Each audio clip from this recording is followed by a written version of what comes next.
Hello everyone, welcome back into the gaming box. Today we are doing another unboxing and review of the ECHT Power Joypad. As you guys might know, I did do a review of the, these right here, the Bimbok Joy-Con replacements. Not sure about the exact name, I'll have it up here somewhere. But these I did do a review on, and I'll let you guys know about a little bit more about them later, my thoughts about them and whatnot, as I unbox this one right here. Full disclosure, I was contacted by ECHT Power by a very lovely person, and they wanted me to do a review on their Joypad, and I was like, heck yeah, send it on over. And this is not a sponsored video, but it is a video where they sent it to me, and so just full disclosure there. We're gonna get started with the unboxing. So as you guys can probably see the colors here, it is a, I'm gonna take the other one back out again. A green and blue variant of their Joy-Con replacement, or their Joypad. Many other colors, as you can see here. These are the same colors as the ones that I just showed you. So it's called the Joypad, and it comes with the grip, as you can see in this picture. A very straightforward unboxing, and there it is. That's the end of the unboxing. Basically. So we're gonna go ahead and take it out. I was wrong. I did not say. Oh, okay, that's it. It came with two. Okay, I'm moving a little bit fast here because my cameras don't want to record anything above 20 minutes. Pretty much in the instruction manual, you've got the grip, the two Joy-Cons. The Joy-Cons, they look very similar to the basic Joy-Cons, but we'll see how they're different here in a minute. It's got, let's see what it's got. We've got double vibrations. We've got turbo mode. We've got wireless connection. We've got motion sensors. What else do we have? Macro button. This was my biggest upset with these. That's why I hope these are a lot better. Just because of the vibrations were so bad. I did get a comment about it, how to fix them, but it seems like way too much work to update these things just to get the vibrations to stop being so violent. So yeah, those are my biggest gripe with those, and I want these to be a lot better because they're smaller, they still got that grip to them, and they look a lot cooler, in my opinion. So one thing I can already tell that I don't know why I keep putting this one down. Oh my, I don't know why I keep putting this one down. One thing I've already seen or felt differently about these is that these, the grip is actually, I actually prefer this grip a lot more, just because it comes with that grip, as you can see here, that this one has, but it's not as big. This is really bulky. It's the size of a regular, let's say it's the size of the regular Xbox controller. So let's put it together. Go ahead and put it together. It's bigger than an Xbox controller with the grip. I know most of you wouldn't use this middle grip that much, but as you can see here, it's about the size, or if not bigger than, or thicker than an Xbox controller. And so then when you look at these comparatively, they still got the grip right there, but they're not as thick. And they, I think, would fit into my case. As you saw earlier, I had to take these off my Switch, put them here, and that's how I would store it. With these, not so much. And maybe I could even hook them on. So let's go ahead and try them out. They do have, oh, I like the grip. Okay, check that out.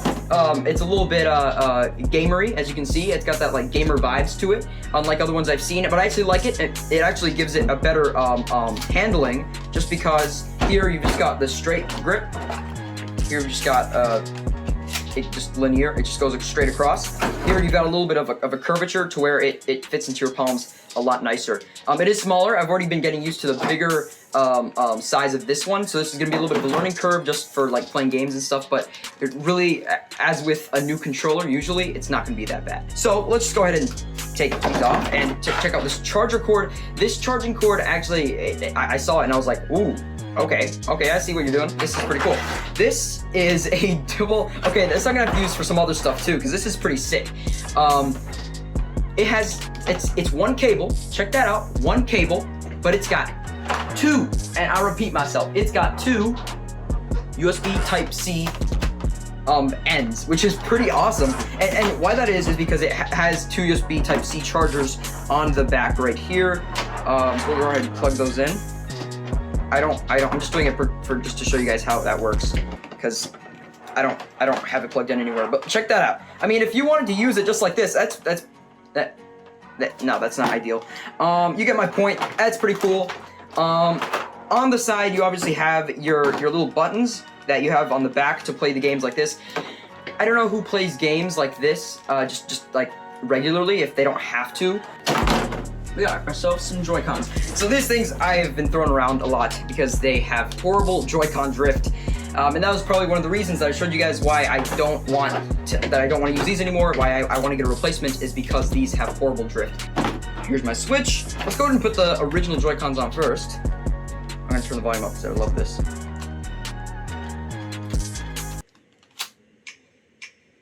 That was really delayed and not very satisfying. As you can see here, look at the holes. As I showed you guys in past videos, these are gaps and they're not very fun to play with. I swear it was here. Nope, nope, nope, nope.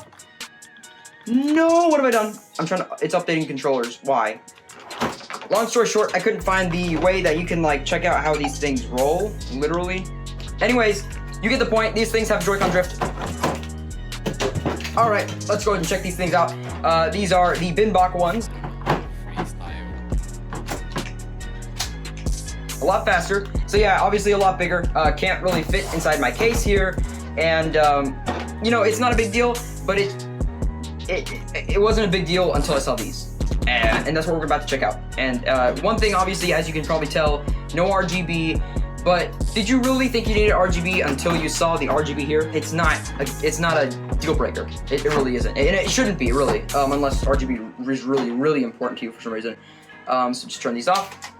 I'm not gonna throw these because these are actually working sometimes. All right, time to put these babies on. Let's check it out. Ready? All right. It's also a great Joy-Con.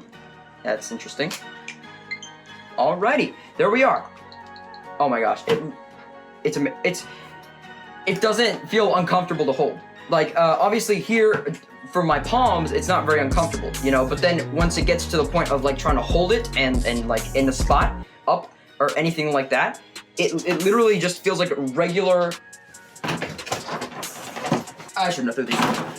It feels like the regular Joy-Cons, but with a grip. All right, everyone, so since both of my other cameras have stopped recording for some miraculous reason, really, I'm gonna go ahead and play with these Joy-Cons, or should I say Joypads, for another week, and I will get back to you guys on what I've been thinking in the next 3, 2, 1 seconds.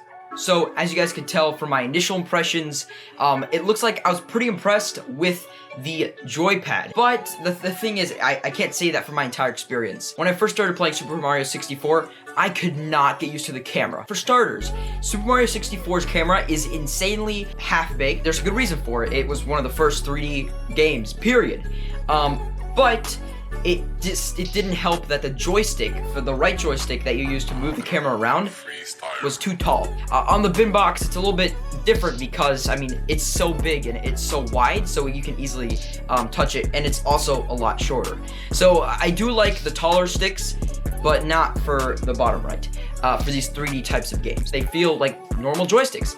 I can't say the same about, well, the buttons. The buttons, they feel fine, but what really it grinds my gears the most is the freaking bumpers. Bumpers. The bumpers. Okay, on a Nintendo Switch, you don't use the bumpers as much as you'd think, but for the games that you use it for, like Legend of Zelda, or The Legend of Zelda, it's or just when you click them, it's like it's not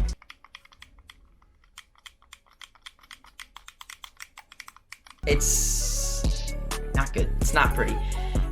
That's something I would say. That's the most improvement is the bumpers. Is just I can't stand them. The triggers are good. They're very similar to the Switch though. They're like a little lip, just like the Joy-Cons, like the original Joy-Cons. They have a little lip. This lip is a lot bigger and it's a lot farther up, which I kind of like. You'd think a bigger lip would mean a longer travel distance. No, not really. I don't use the D-pad as much. I use it in Animal Crossing, never in Smash Bros. One thing I notice quite frequently is the lights on the inside. The plastic that it's made out of, it's a very thin plastic. It might not feel like very thin plastic, but it is, just because you can tell just because of the lights.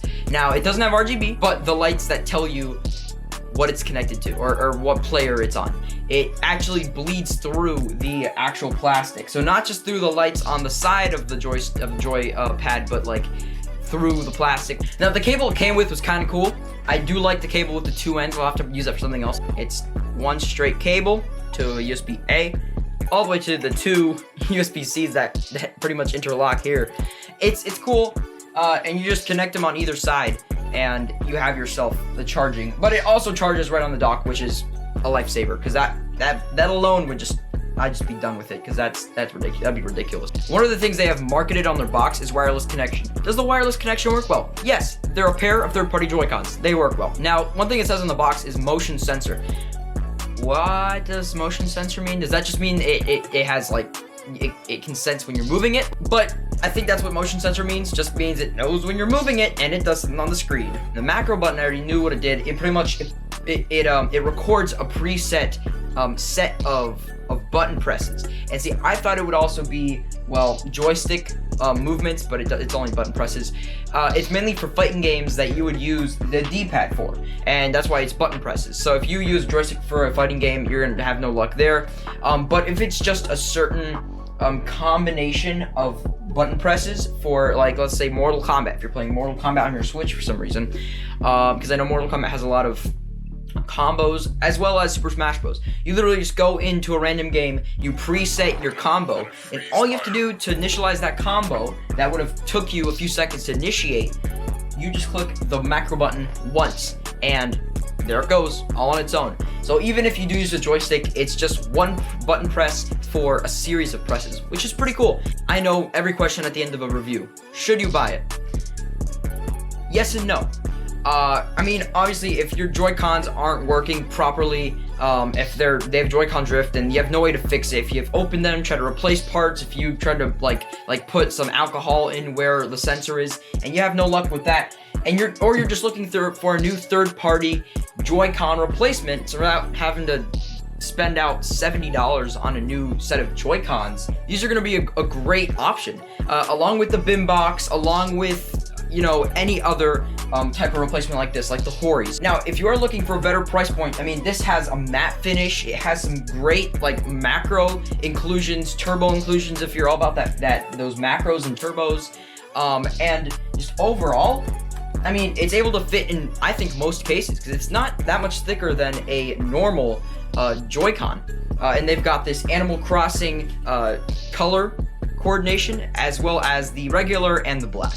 And at this price point here, I think it is a great option, and I think you should go check out all your other options, because, you know, the Switch accessory market is insane.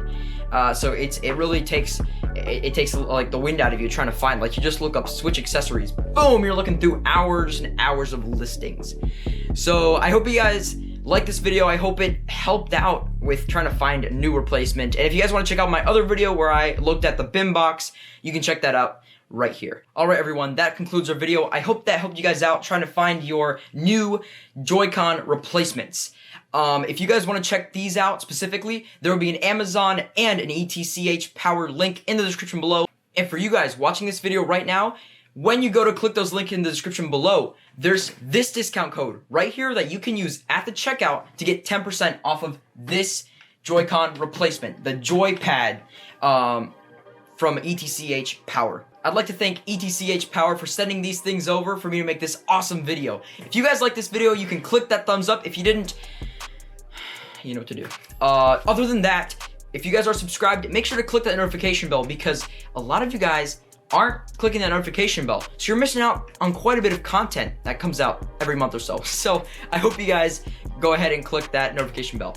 Other than that, thanks for watching. I'll see you guys in the next video.